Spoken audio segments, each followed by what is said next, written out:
내 안에 계시는 성령님과 친밀한 교제를 나누며 동행하는 삶, 남의 얘기 듣고 부러워하는 것이 아니고요, 내가 직접 경험하며 살고 계십니까?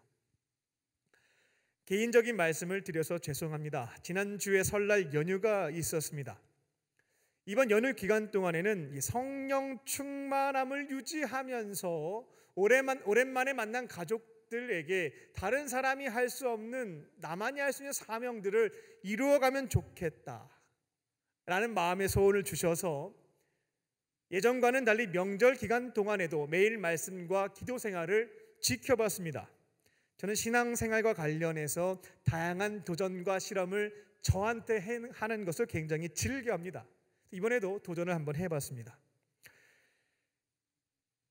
우리 모두가 구원받은 이후에 예수님을 닮아가는 삶, 성화의 삶, 기독교의 완전을 향해서 걸어가는 사람들인데 저 또한 마찬가지고요.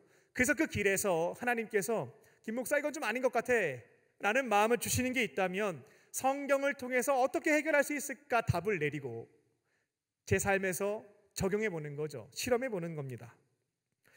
예전에는 휴일이니까 편하게 좀 쉬어야지, 나를 위한 시간을 좀 보내야 되겠다 이런 생각을 했습니다. 나도 사람인데 마음 편하게 쉴 날이 좀 있어야 고무줄도 계속 잡아당기면 팡 끊어지는데 좀 이렇게 놓고 쉬는 날이 있어야 되지 않을까, 이런 생각을 하면서 저를 위한 시간으로만 활용을 했습니다. 그런데 문제는 뭐냐면 그렇게 연휴를 보내고 나면 내 안에 충전된 기분이 좀 들어야 되는데 방전된 기분이 드는 거죠. 쉬고 나면 뭔가 힘이 나야 되는데 더 힘이 빠져 있는 모습들을 확인했다라는 겁니다. 그래서 휴일 동안 육체도 내가 건강하게 다루겠지만 내 영혼도 충전하기 위해서 말씀과 기도 생활을 지켜가 보자. 그리고 주시는 은혜를 가지고 사명을 감당했을 때 충전이 되는지 방전이 되는지 내가 먼저 확인을 해봐야 되겠다. 그 점을 가지고 실천을 해봤습니다. 그래서 날마다 자기 전에 다음날 옴타임 본문에 대한 것들을 쭉 읽고 묵상하고 묵상 질문을 만든 다음에 밴드에 예약 걸어놓고 그 다음에 기도하는 시간을 가져봤습니다. 그렇게 내 안에 계신 성령님과 말씀과 기도로 친밀한 교제를 나누니까요, 성령 충만해집니다. 그리고 성령님께서 내 곁에 있는 가족들을 섬길 수 있는 마음과 기회를 주시는 것도 경험을 했죠. 이전까지 성령과 멀어졌을 때에는 나밖에 보이지가 않는데 성령 충만해지니까 내 곁에 있는 가족들과 나에게 주신 사명이 생각나기 시작했다는 겁니다. 마음도 주시죠, 의지도 주시죠, 힘과 용기도 주시죠. 그러니까 작게나마 기뻐하는 마음으로 섬길 수가 있었습니다. 그렇게 연휴 기간을 다 보내고 나니까요, 예전보다 육체적으로 조금 필요한 것은 있었지만 내 몸과 마음과 영혼이 방전되지 않고 충전되었다는 것을 경험할 수가 있었습니다. 우리는 하나님의 사명을 위해서 부르심을 받은 사람들입니다. 기름 부으심을 받고 이제는 내 안에 계신 성령님과 말씀과 기도 생활, 날마다 말씀과 기도 생활을 지켜가는 것을 통해서 성령 충만함을 입으실 줄로 믿습니다. 내 안에 계신 성령님과 동행하면서 사명을 말씀해 주실 때면요, 능력을 구하시고요, 주시는 힘과 용기를 가지고 온전히 이루어갈 수 있는 저와 여러분 되시기를 주님의 이름으로 축원합니다. 두 번째로, 정직한 자기 고백을 끝까지 지켜갑니다. 사명자로 주어진 미션을 완수하려면 정직한 자기 고백을 지켜가야겠습니다. 다윗은 아버지였던 이새에게 인정받지 못했던 막내 아들이었습니다. 사무엘상을 보게 되면 사무엘 선지자가 이스라엘의 두 번째 왕을 세우고자 하나님께서 말씀하신 땅 베들레헴에 가는 것을 볼 수가 있습니다. 굉장히 시골 촌구석이었습니다.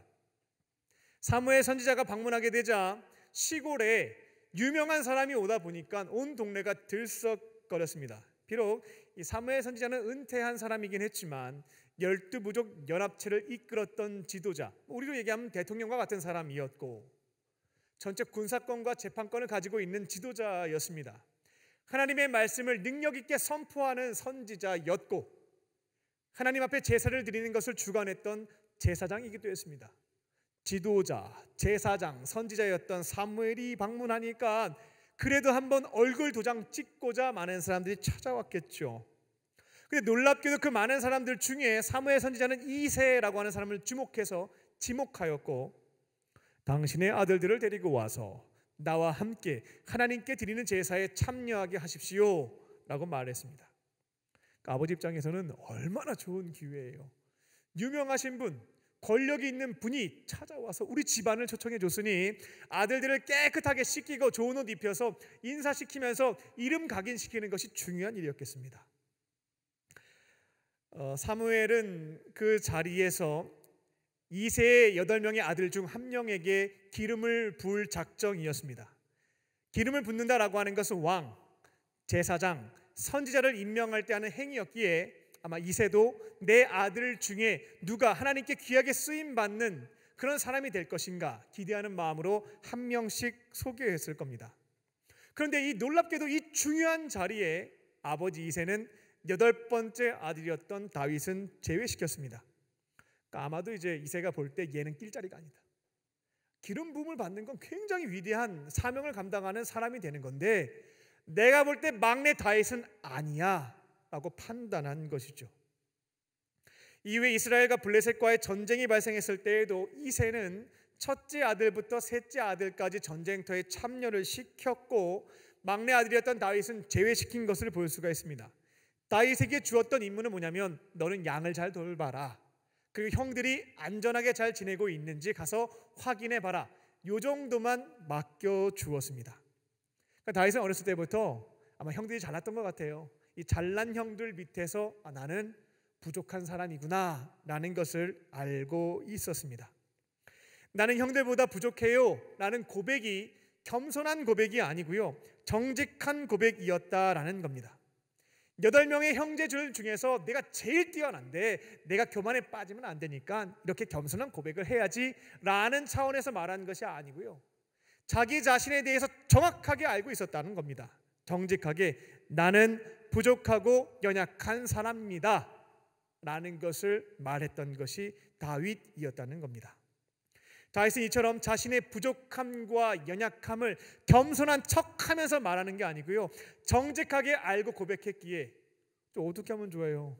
내가 완벽하고 잘하면 내가 다 하면 되는데 난 부족하고 연약한데 이 많은 것도 어떻게 하겠습니까? 나를 도우실 수 있는 하나님을 바라보며 믿고 의지하며 도우심을 간구하는 그런 사람이 될 수 있었죠. 이게 다윗의 가장 큰 강점 중 하나였습니다. 정직한 자기 고백을 하는 사람이었다라는 점. 그리고 하나님께 도우심을 구하니까 주신 능력을 가지고 모든 사명을 이루어 갈 수가 있었던 겁니다. 오늘 본문에서도 다윗은 그 정직한 자기 고백을 지켜가는 것을 볼 수가 있습니다. 다윗은 이후에 사울 왕의 사위가 될 수 있는 기회를 얻게 됩니다. 사울이 내 큰딸 메랍을 너에게 주겠다라고 약속을 했죠. 왕의 사위가 된다라고 하는 것은 권력자가 되는 것을 뜻했습니다. 그때 다윗의 대답이 18절에 기록되어 있습니다. 다윗은 겸손한 척한 것이 아니라 정직하게 자신에 대한 상황을 고백했습니다.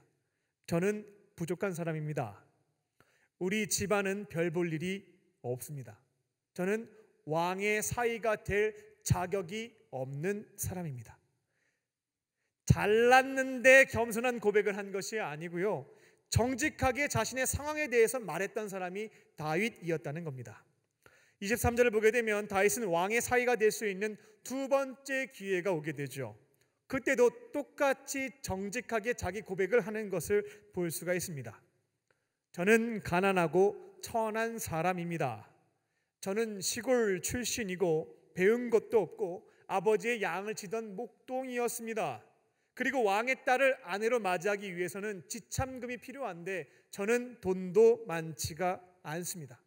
신분도 맞지가 않고 경제력으로도 능력이 없습니다. 다윗은 겸손한 척한 것이 아니라 정직하게 나 자신을 알고 있었고 그것을 고백했다라는 것입니다. 근데 다윗이 전 인생에서요, 이처럼 정직한 자기 고백을 놓쳤던 순간이 있었습니다. 교만에 빠지게 되었던 부분인데요. 그때 실패를 경험하게 됩니다. 다윗은 이후에 통일 왕국의 왕이 되게 되죠. 영토도 앞뒤로 좌우로 확대를 하게 되었고요. 나라도 안정을 찾게 되었습니다. 다윗은 그동안 단 한 번의 전쟁에서도 진 적이 없었습니다. 우린 이순신 장군이 무패신을 썼던 것처럼 다윗 왕도 패배하지 않았던 무패를 썼던 장군이었습니다. 하나님께서 말씀하시는 것들이 있다면 모든 것들을 완벽하게 수행했던 것이 다윗이었죠. 말 그대로 성공 가도를 달렸습니다. 이렇게 사명에 성공하게 되었을 때에 위기가 시작된다라고 하는 것은 예측할 수가 있죠. 선줄로 생각할 때가 넘어지기 가장 쉬운 때이기 때문에 그렇습니다. 이스라엘은 암몬과 전쟁이 발생하게 됩니다. 지금까지 다윗이 무패 신화를 설 수 있었던 것은 그에게 어떤 뛰어난 전략과 전술이 있고 최첨단 무기가 있고 잘 훈련된 부대가 있었기 때문에 가능했던 것이 아닙니다. 이스라엘 군대와 다윗에게는 부족함과 연약함이 있었지만 전능하신 하나님의 도우심을 간구했기 때문에 하나님께서 도우셔서 승리를 거둘 수가 있었던 겁니다. 근데 계속해서 승리를 거두다 보니까 잘 나가다 보니까 마치 내가 잘난 사람인 것처럼 착각하기 시작했다라는 거죠. 그래서 암몬과의 전투 현장에 다윗은 참전하지 않았습니다. 그리고 늦은 시간까지 침상에서 빈둥댄 것을 말씀을 통해 볼 수가 있습니다. 저녁 시간에 침상에서 어슬렁 나와서 왕궁 옥상에 올라갔으면 이스라엘의 그 무패 신화를 썼던 그 필승 전략이 있잖아요. 중보 기도를 하고 나머지는 사활을 걸고 싸우는 것인데 왕궁 옥상에서 손들고 기도하지는 않았고요. 여기저기 몰래 구경하기 시작합니다. 그러다가 목욕하고 있는 바세바를 보게 되고 정욕이 불타오르게 돼서 결국 간음죄를 저지르게 되죠. 바세바의 남편이었던 우리아 또한 정말 좋지 않은 방식으로 죽이게 됩니다. 그 결과 간음으로 인하여 태어난 아이가 죽게 되는 죄 또한 받게 됩니다. 벌 또한 받게 됩니다. 사명자는 특별히 성공했을 때, 잘 나가게 되었을 때 철저하게 정직한 자기 고백을 지켜가야 할 줄로 믿습니다. 몇 가지 사명에 성공했다고 하여서 내가 잘나서 되었다라는 착각과 교만에 빠지기 시작하면 이어지는 것은 실패와 멸망입니다. 내가 잘났다고 생각하면 하나님께 도우심을 구하지 않죠.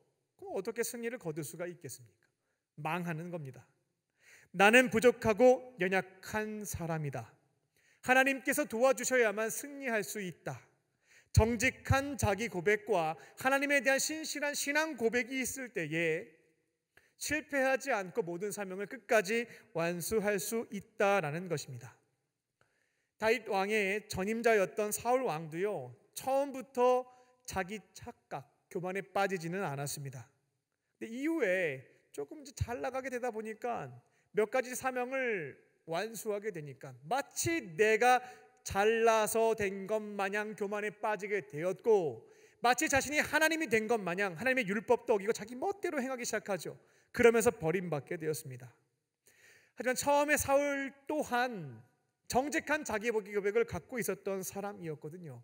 말씀을 보게 되면 사무엘 선지자가 당신이 왕이 될 거다 라고 얘기할 때 어떻게 했냐면 도망쳤습니다. 숨어버렸어요. 나는 왕이 될 사람이 되지 못한다라고요. 겸손한 척한 것이 아니라 자신의 한계와 실상을 정직하게 고백했던 사람이었다라는 겁니다. 나중에 절대 반지를 끼게 되니까, 성공 조금 하게 되니까 하나님 바라보지 않고 내 능력을 과신하다가 결국 블레셋에게 멸망을 당했다는 것입니다. 따라서 사명자는 겸손보다 중요한 것은 정직입니다. 특별히 나 자신에 대해서 정직하게 바라보고 고백하는 것을 지켜갈 때에 사명을 완수할 수 있는 줄로 믿습니다. 하나님 앞에서 나는 부족합니다. 연약한 사람입니다. 이 정직한 고백을 일평생 지켜가시고 내게 능력 주시는 하나님을 의지하며 도우심에 힘입어 모든 사명을 감당해가는 저와 여러분 되시기를 주님의 이름으로 축원합니다. 끝으로 열정과 성실함이 차이를 만듭니다. 열정, 성실함, 이것이 차이를 만듭니다. 오늘 본문에서 다윗은 결국 왕의 사위가 됩니다. 근데 그 사건이 쭉 기록되어 있는데 그 내용을 살펴보게 되면 다윗이 가지고 있었던 장점 두 가지를 확인해 볼 수가 있겠습니다.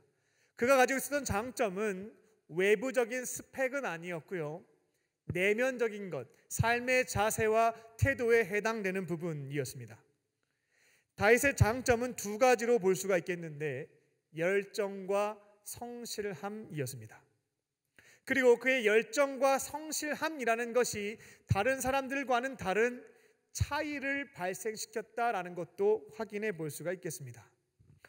사울은 백성들에게 사랑과 인정을 받게 되는 다윗을 두려워하기 시작하였고, 내 왕위를 사랑하는 아들 요나단에게 안정적으로 세습하기 위하여 다윗을 제거할 계획을 세우기 시작합니다. 근데 잘못 죽였다가는 백성들이 사랑하고 있는 다윗, 이를 제거했으니까 난리가 날 수가 있죠. 그러니까 손 안 대고 코를 풀 수 있는 방법을 찾기 시작했습니다. 본문 17절을 보게 되면 사울은 첫째 딸 메랍을 다윗의 아내로 주겠다라고 말한 뒤에 시간을 끌었습니다. 결혼시키지 않았습니다. 그리고 결혼할 때가 되었을 때 다윗에게 보내지 않고 다른 사람에게 메랍을 보내버렸습니다. 그러니까 다윗은 그 기간 동안에 다윗이 왕의 사위가 됐구나라고 말하면서 경거망동하게 되면 빌미를 딱 잡아갖고 제거하려고 했는데 가만히 있는 거죠. 그리고 다른 사람한테 딱 시집을 보냈을 때 다윗이 난리를 치면 문제 삼아서 공격하려고 했는데 가만히 있는 겁니다. 제거할 수 있는 방법을 찾지 못한 거예요. 시간이 지나자 사울은 자신의 딸 미갈이 다윗을 사랑하게 된 것을 보고 다시 한번 죽일 수 있는 기회가 생겼다라고 생각을 했습니다. 다윗을 불러다가 내 딸 미갈이 널 사랑하니까 미갈을 주겠다라고 약속을 하게 되죠. 그러면서 다윗에게 다른 것을 요구하지 않고 블레셋에 들어가서 적군들을 물리치고 포피 100개를 가져오게 되면 이것을 지참금으로 인정해서 내 딸을 주겠다라고 말하게 됩니다. 전시의 상황에서는 적군과 싸우면서 포피 100개를 가져올 수 있겠습니다만 지금은 평시예요. 전쟁 상황이 아닙니다. 그런데 갑자기 적군에 들어가서 100명을 살상하고 포피를 100개 가지고 오는 것은 말도 안 되는 일이죠. 이거면 죽는 겁니다. 사울 왕은 그렇게 꾀를 냈던 것입니다. 다윗은 이건 도무지 할 수 없는 일이었음에도 불구하고 놀라운 점은 다윗은 복잡하게 생각은 안 했습니다. 일단 하나님께서 기름 부으신 왕이 나에게 명령을 내렸다라고 한다면 이것이 주님의 뜻에 위배되는지 아닌지만 확인을 하고요. 하나님께서 심판하라고 하셨던 블레셋에 대한 공격이니 하면 되지. 열정적으로 성실하게 감당했습니다. 여기에서 열정이라고 하는 것은 적극적으로 임하는 자세를 뜻합니다. 그리고 성실함은 무엇이냐면 꾸준함이라고 보시면 되겠습니다. 누군가에게 어떠한 역할을 맡기게 되면 적극적으로 능동적으로 감당하는 사람이 있습니다. 근데 반면에 소극적으로 수동적으로 억지로 끌려서 하는 사람도 있습니다. 그리고 열정적으로 하기는 하는데 그 열정이 쉽게 식어버리는 사람도 있습니다. 마치 냄비처럼 막 뜨거워졌다가 금방 식어버리는 거죠. 반면에 그 열정이 뚝배기처럼 꾸준하게 지속되는 사람들이 있죠. 이게 바로 성실함입니다. 그러니까 다윗은 이 냄비보다는 이 뚝배기가 어울리는 사람이었어요. 열정과 성실함을 갖춘 사람이었다라는 겁니다. 그리고 이 열정과 성실함을 지켜갔을 때 다른 사람들과는 다른 차이점을 만든 것을 볼 수가 있습니다. 왕의 말을 듣고 침투를 준비했고 부하들과 함께 블레셋에 들어가서 100명을 제거하지 않고 200명을 제거한 것을 볼 수가 있습니다. 포피 100개를 요구했지만 200개를 가져다 주었다라는 겁니다. 그는 왕이 명령을 내렸을 때 억지로 하지 않고요, 열정적으로 적극적으로 능동적인 자세로 감당을 했습니다. 그리고 웬만한 사람들이었다면 야 100개 됐다 돌아가자 라고 말했을 텐데 아직까지 더 싸울 수 있는 힘과 여력이 남았기에 다윗은 끝까지 싸웠습니다. 그 결과가 2배에 해당되는 200개의 포피였습니다. 이처럼 이 성실함과 열정이 다른 사람들과는 다른 차이점을 만든 것을 볼 수가 있겠습니다. 다윗은 어린 시절부터 이 열정과 성실함이라고 하는 삶의 자세를 지켜갔던 인물이었습니다. 그가 베들레헴 목동으로 살았을 때 다른 이들은 무료하게 시간을 때우는 것으로 시간을 낭비하였지만 그는 다른 목동과는 다른 두 가지 활동을 했던 것을 확인해 볼 수 있습니다. 먼저는 취미 생활이었는데요. 하프 연주를 했다라고 하는 것은 저희가 잘 알고 있죠. 양을 돌보면서 무료하게 그냥 잠이나 자고 시간 때울 수가 있는데요. 그 시간을 적극적으로 활용했다라는 겁니다. 그는 하프 연주를 성실하게 열정적으로 했기에 날마다 실력이 늘게 됐죠. 나중에 성경에 어떻게 기록이 되어 있냐면 너무나 연주를 잘해서 이 시골 동네 소년의 하프 연주가 전국의 소문에 퍼지게 됩니다. 나중에 사울 왕이 미쳐서 정신적으로 문제가 발생하게 되죠. 근데 신하들이 음악 치료를 받을 것을 추천하게 되는데 그럼 누가 연주 잘하냐? 얘기를 해보니 그때 사람들이 얘기했던 것이 다윗이었습니다. 베들레헴의 한 목동이 하프 연주를 기가 막히게 잘하는데 또 하나님께서 함께하는 사람인데 그 사람을 데려오면 되겠습니다 라고 추천을 받아서 다윗은 이후에 왕궁에 와서 하프 연주자 왕궁 악사가 되죠. 왕의 최측근이 되어서 앞으로 왕이 되기 위한 다양한 훈련과 경험을 쌓는 기회를 얻게 됩니다. 그 다윗은 무료한 시간을 때우지 않았고요. 두 번째로는 아버지께서 맡겨주신 양들을 지키기 위해서 이 무림매를 가지고 맹수를 타격하는 훈련도 열심히 했습니다. 왕 돼야지, 나중에 장군전 하면 이겨야지, 뭐 이런 마음으로 한 것은 아니고요. 맡겨주신 양들을 지키고 돌보기 위해서 성실하게 열정적으로 훈련을 해왔다라는 것입니다. 하나님께서 이처럼 작은 일에 지금 주어진 사명에 충성을 다했던 열정적으로 성실하게 감당했던 다윗을 들어 쓰셔서 장군전에도 승리하게 하셨고 앞으로 많은 전투에서 승리를 거두는 지휘관으로 삼아 주셨습니다. 이처럼 다윗은 열정과 성실함의 사람이었습니다. 그리고 이와 같은 장점은 다른 이들과의 차이를 만들었습니다. 하나님은 이러한 다윗을 부르셨고 작은 일에 충성한 자에게 큰 일을 맡겨주셨습니다. 제가 군에 있을 때에 수천 명의 청년들을 만나서 상담을 진행을 했습니다. 신앙상담, 가족상담, 진로상담 등을 했는데 특별히 진로와 관련돼서 상담을 진행할 때면 우리 형제들의 얘기를 충분히 다 들어주었습니다. 이렇게 저렇게 자신의 계획도 얘기하고요. 제가 끝까지 참고 들은 다음에 마지막에 딱 한 가지 질문만 던졌습니다.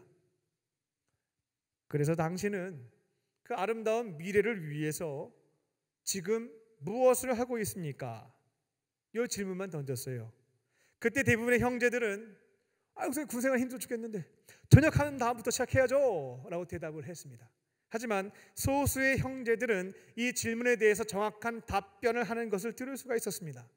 저는 그 미래를 위해서 지금 주어진 이 자리에서 이와 같은 것들을 감당하고 있습니다. 그때 제가 한마디 조언만 더 붙였죠. 지금 하고 있는 것을 열정적으로 성실하게 감당하세요. 그러면 작은 일에 충성한 당신에게 하나님께서 기회를 주실 겁니다.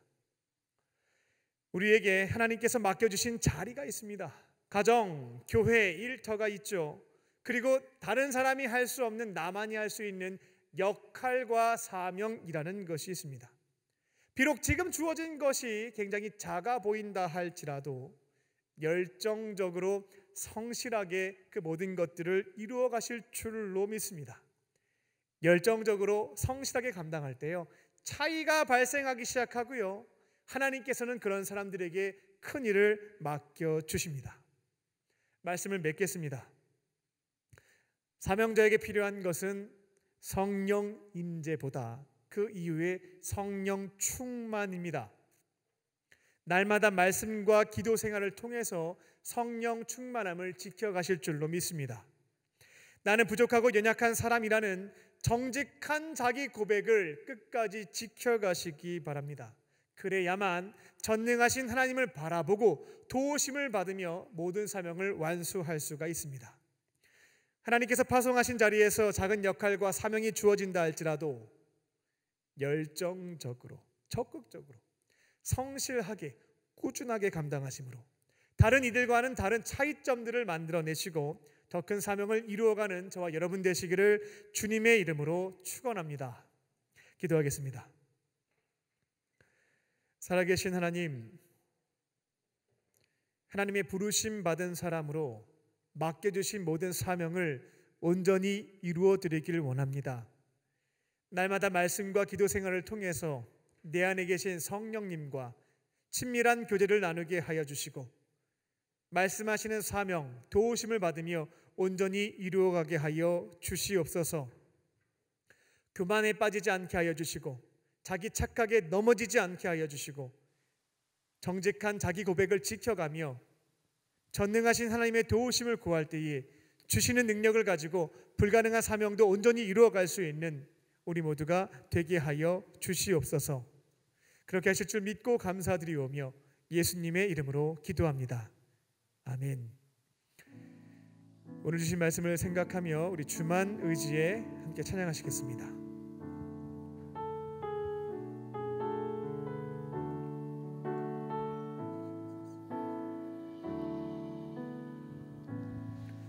의지했던 모든 것 변해가고 억울한 마음은 거져가네. 부끄럼 없이 살고 싶은 마음 주님 아시네.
이 시간 나에게 주신 말씀을 붙잡고 다 함께 기도하겠습니다.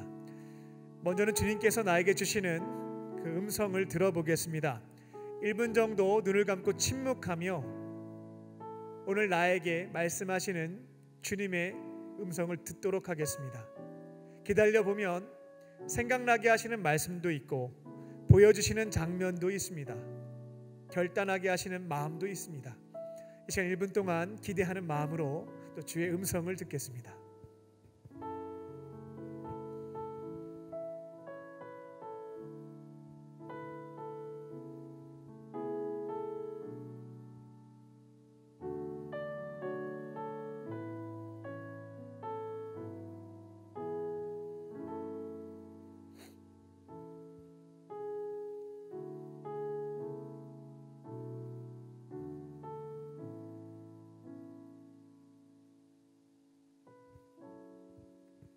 이제 각자에게 주신 말씀을 붙잡고 기도하겠습니다. 주신 음성이 있다면 그것을 가지고 기도하시면 되겠고요. 잘 모르겠다 하시는 분들은 설교 말씀을 들으면서 새롭게 깨닫게 된 점, 또 결단하게 된 점이 있으면 그 점을 가지고 기도하시면 되겠습니다. 이 시간 나에게 주신 말씀을 붙잡고 우리 합심하여 주 앞에 기도하겠습니다. 살아계신 아버지 하나님, 성령 충만케 하여 주시옵소서. 내 안에 계신 주님과 말씀과 기도로 친밀한 교제를 나누게 하여 주시고 성령 충만함으로 모든 사명을 이루어가게 하여 주시옵소서.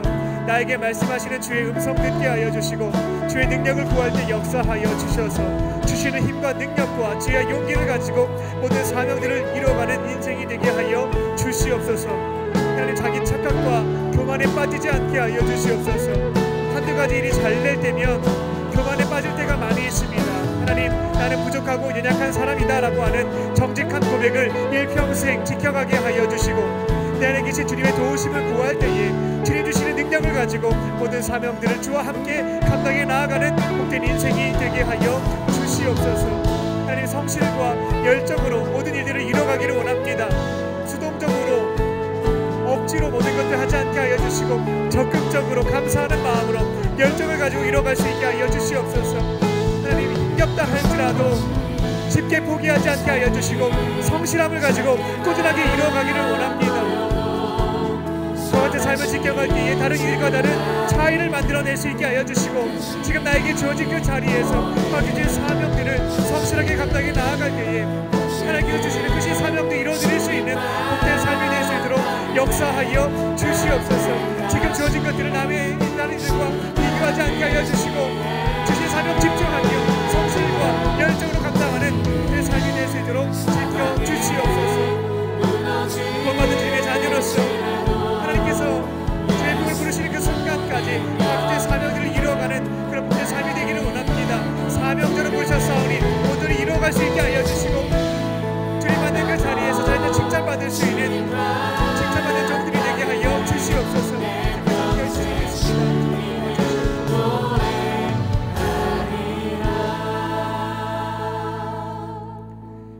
살아계신 아버지 하나님, 날마다 성령 충만하길 원합니다.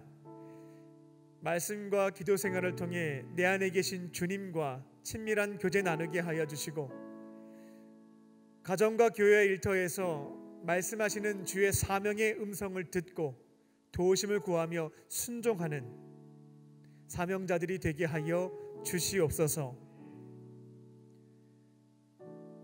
조금 잘 되었다고 교만에 빠지지 않게 하여 주시고 정직한 자기 이해와 자기 고백을 지켜가게 하여 주시옵소서. 하나님 앞에서 부족하고 연약한 사람임을 정직하게 인정하게 하시고 주의 도우심을 간구할 때에 내게 능력 주시는 자 안에서 모든 것을 감당해 가는 사랑하는 모든 청년들과 성도님이 되게 하여 주시옵소서. 나에게 주어진 일들이 작은 것이라 할지라도 열정적으로 성실하게 감당하기를 원합니다. 꾸준하게 지켜갈 때에 차이를 만들어가게 하시고 작은 일에 충성한 우리에게 큰 일을 맡겨주시는 주의 은총을 경험하게 하여 주시옵소서. 성령께서 함께 하시고 인도하실 것을 믿사오며 살아계신 예수님의 이름으로 기도합니다. 아멘. 우리에게 말씀을 주신 주님께 감사의 박수를 올려드리겠습니다.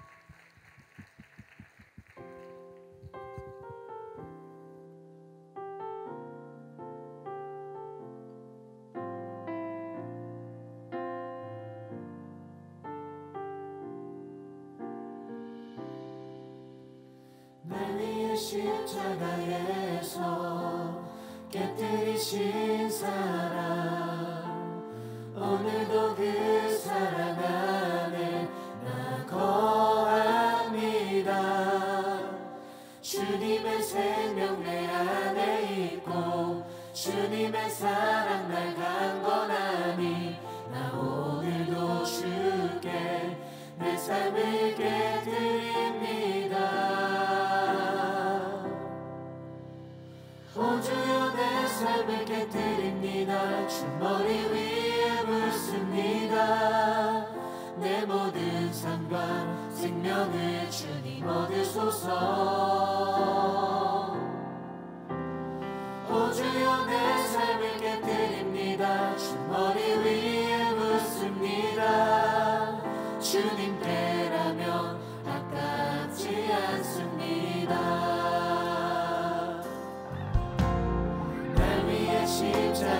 십자가에서 깨뜨리신 사랑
주셔서 찬양합니다.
살아계신 하나님, 이 시간 삼위일체 하나님께서 베풀어 주신 은혜와 사랑에 감사하며 우리에게 있는 두렙돈과 오병이어를 주 앞에 올려드립니다. 주님 기쁘게 받아주시고 하나님의 나라와 그 영광을 위하여 사용하여 주시옵소서. 예물이 쓰여질 때마다 주의 사랑이 전파되게 하여 주셔서 절망 속에 좌절하고 있는 자들이 주님의 따뜻함을 느끼며 주품에 돌아와 구원받는 역사가 일어나게 하여 주시옵소서. 예물을 드린 손길을 기억하사 넉넉함으로 채워주시고 하나님의 교회와 어려운 이웃을 위하여 섬기는 축복의 통로로 쓰임받게 하여 주시옵소서. 예물을 드리지 못한 자들도 있습니다. 그 마음 위로하여 주시고 하나님께서 기뻐하시는 삶을 통하여 예물을 드리게 하여 주시옵소서. 이 시간 몸과 영혼의 질병이 있는 자들을 위해서 중보합니다. 은과 금은 내게 없으나 내게 있는 것 내게 주노니 곧 나사렛 예수의 이름으로 모든 질병은 떠나갈지어다. 떠나갈지어다. 성령께서 친히 안수하여 주시고 역사하여 주셔서 모든 질병에서부터 고침을 받게 하여 주시고 영육간의 강건함을 되찾고 주의 영광과 그의 나를 위하여 쓰임받는 삶을 살아갈 수 있도록 은혜 베풀어 주시옵소서. 주님, 이 시간 주님에 대한 신실한 믿음을 지켜가며 어려운 시간을 걸어가고 있는 주의 청년들을 위해서 기도합니다. 새해가 되었지만 달라지는 것도 개선되는 것도 없습니다. 어려운 상황 속에서도 선하신 하나님을 바라보며 믿음의 발걸음을 내딛고 있사오니 사랑하는 사람들이 서로 격려하게 하여 주시고 또 간절한 마음으로 중보하고 간구하는 모든 기도의 제목을 주께서 들어주셔서 가장 좋은 때에 가장 좋은 것으로 응답하여 주시옵소서. 주와 함께 끝까지 걸어가게 하여 주시고 승리하는 삶을 경험하는 모든 청년들과 성도님들 될 수 있도록 주님 붙잡아 주시고 그 발걸음 인도하여 주시옵소서. 성령께서 함께 하시고 인도하실 것을 믿사오며 살아계신 예수님의 이름으로 기도합니다. 아멘.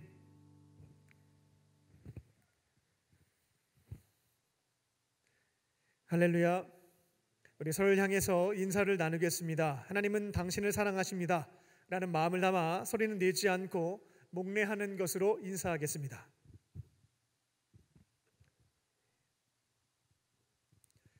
광림 코이노니아입니다. 돌아오는 금요일과 토요일 주일까지 3일 동안 청년부 수련회가 진행됩니다.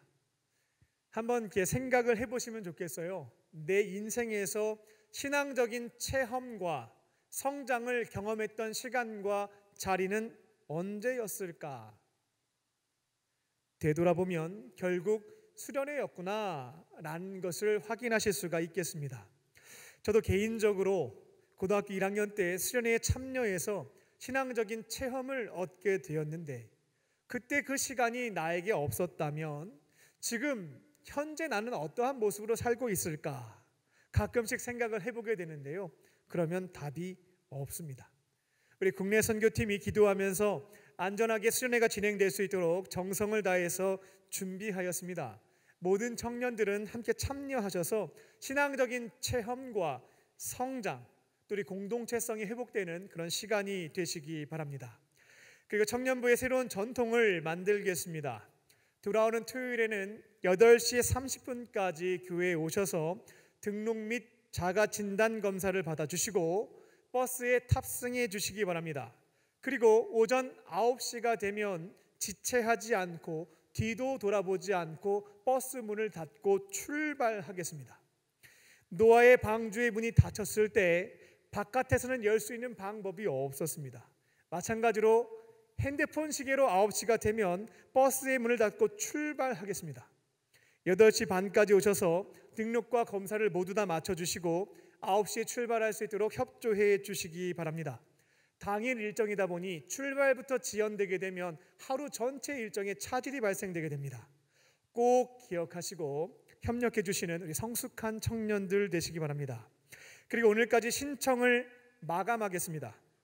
오늘까지 신청 및 회비 납부를 완료해 주시고 신청자에 한해서 수련회를 진행하도록 하겠습니다. 오늘까지 마감을 해서 정확한 인원을 토대로 하여 버스를 대여하겠습니다. 또 식사를 준비하여 매번 음식물 쓰레기가 많이 발생하게 되는데 불필요하게 집행이 되어서 하나님의 헌금이 낭비되지 않도록 또 음식물 쓰레기를 버리지 않는 그런 수련회가 됐으면 합니다. LFC 청년들은 우리 성숙한 그리스도인들입니다. 당시 정시 출발과 또 사전 신청을 해서 2022년부터는 새로운 문화와 전통을 만들어가는 저와 여러분들 되시기 바랍니다. 또 돌아오는 금요일 오후 8시에 수련회 전야제 행사가 온라인으로 진행이 됩니다. 주보에 QR코드가 있는데요. 접속을 하셔서 이벤트에 참여해 주시면 예전과는 다른 풍성한 상품이 있다라고 들었습니다. 여러 가지 상품권과 기프트콘이 준비가 되어 있다고 합니다. 한 주간 적극적으로 참여하셔서 모두가 함께 만들어가는 즐거운 수련회 전야 행사가 되시기 바랍니다. 오늘 오후 6시 30분에 예수 영접 모임이 있습니다. 내 안에 성령님이 안 계신 것 같습니다. 계시는지 안 계시는지 모르겠습니다. 저는 오늘 죽으면 천국에 갈지 못 갈지 확신이 없습니다. 라는 분들이 있다면 건면하셔서 참여하시기 바랍니다. 복음을 듣고 예수님을 영접함으로 구원의 선물을 받는 시간입니다. 또한 아직까지 세례를 받지 않았고 강림교회에 입교하지 않으신 분들, 정회원이 되지 못하신 분들이 있다면 참여하셔서 교육에 참여하시기 바랍니다. 다른 광고는 주보를 참고해 주시기 바랍니다. 오늘 교회에 처음 나오신 분이 있다면 인도하신 분과 함께 자리에서 일어나 주시기 바랍니다. 우리 중심으로 환영하도록 하겠습니다.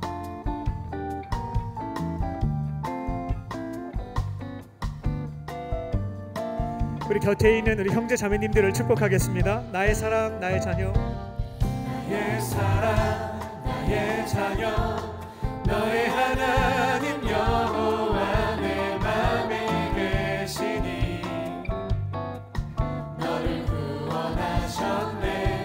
나의 사랑, 나의 자녀, 너의 이름 언제나 기억하고 계시니 주의 영광으로 가득 채우리라. 우리 박수하며 서로를 축복하겠습니다.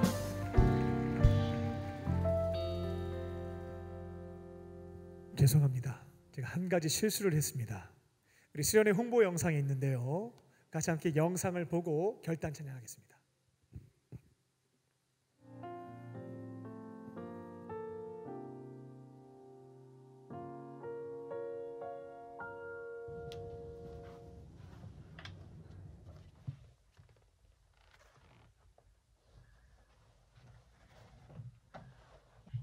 소연아, 너 그거 들었어?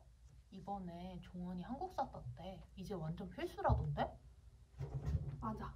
나 그래서 커말이랑 한국사 필수라 그래가지고 오늘부터 커말 공부하려고. 그래.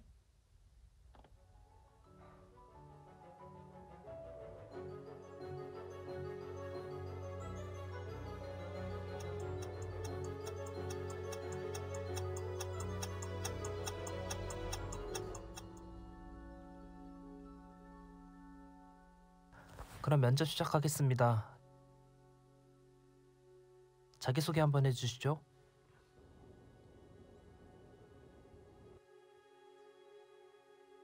안녕하십니까. 이번 루체포체에 지원한 A2입니다.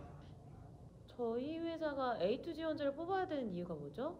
제가 이 회사에 들어오고 싶은 이유는 너무 좋은 회사이기 때문입니다. 저는 이 회사만 바라보고 살아왔습니다. 제가 이 회사에 됐고요. 다음으로 넘어갈게요. 우리 루체포체 3년간 당기 순이익을 이야기해보세요. 만약에 직장 상사가 부당한 지시를 내렸을 때 어떻게 행동하실 거죠? 경력이 좀 짧네요. 제가 그러려고 했던 건 아니고 희망 근무지보다 다른 데로 배정됐을 경우 어떻게 하실 건지 좀 궁금합니다. 우리 회사가 나아갈 방향성. A2 지원자만의 강점은 무엇이라고 생각하세요? 그러니까 제 생각에는요, 한마디로 요약하자면 제가 이 회사에 지원한 이유는 어릴 때부터 됐고 수고하셨습니다. 감사합니다. 예, 나머지는 서류로 확인하겠습니다. 들어가셔도 좋습니다. 네. 감사합니다.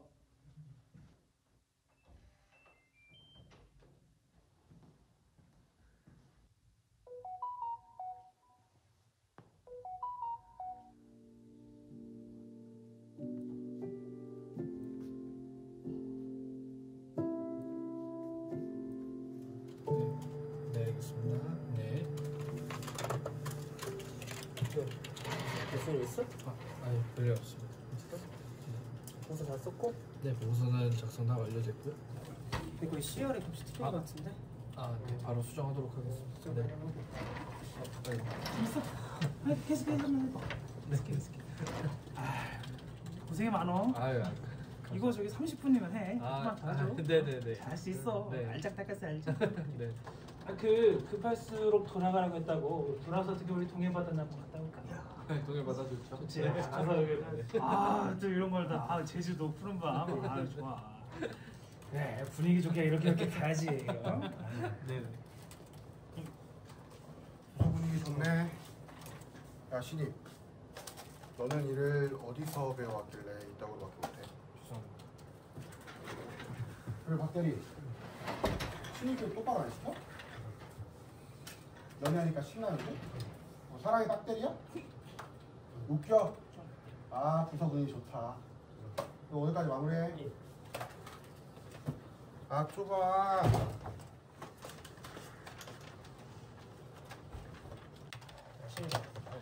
토요일까지 마무리하고 일단 내가 너한테 뭘 시키는 거야.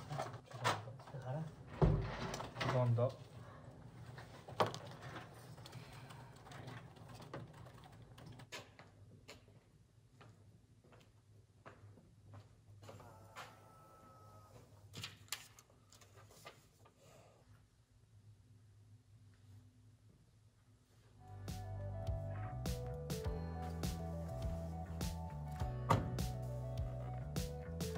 네, 형.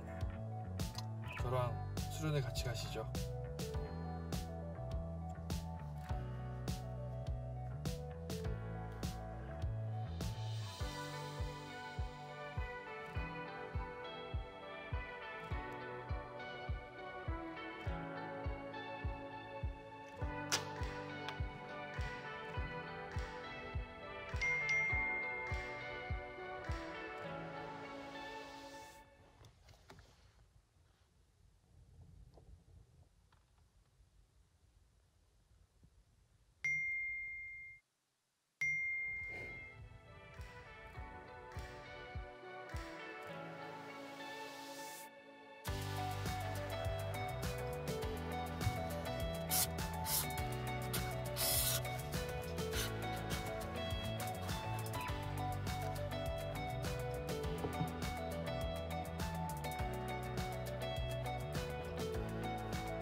당신이 찾는 자유.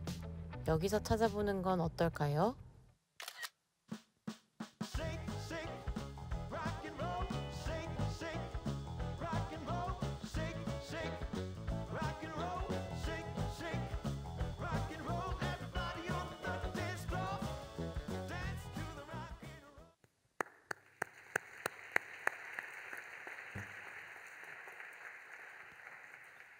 이 시간도 함께 자리에 일어나셔서 우리 결단하는 마음으로 찬양하겠습니다.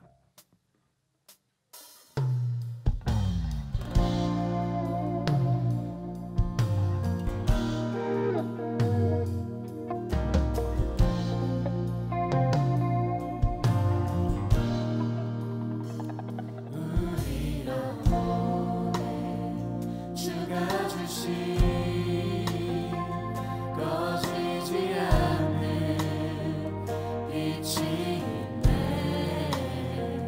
오직 주님께 우리 드릴 때 그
이제는 우리 주 예수 그리스도의 은혜와 아버지 하나님의 크신 사랑하심과 성령님의 함께 하심이 하나님께서 파송하신 그 자리에서 열정과 성실함으로 모든 사명을 온전히 이루어드리길 원하는 모든 광림의 권속들과 청년들 위에 지금부터 영원토록 함께 하시기를 간절히 축원하옵나이다.